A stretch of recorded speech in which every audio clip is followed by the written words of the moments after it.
Helo, fy enw yw Rhiannon a dwi'n gweithio i Sally Holland, a Sally Holland yw Comisiynydd Plant Cymru. Blwyddyn newydd dda i chi gyd. Nawr hoffwn i siarad gyda chi am hawl y mis i fis Ionawr, sef erthygl 29, eich hawl chi i fod y gorau gallwch chi fod.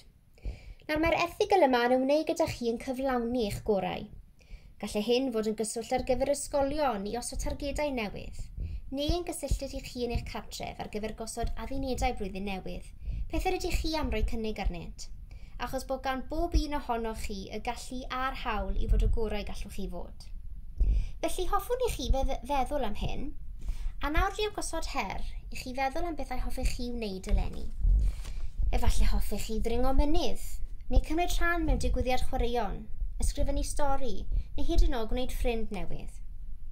Felly ewch ati i feddwl am 5 peth hoffech chi i roi cynnig arni eleni, mwyn i chi roi'r cyfle i chi'ch hunan i fod y gorau gallech chi fod.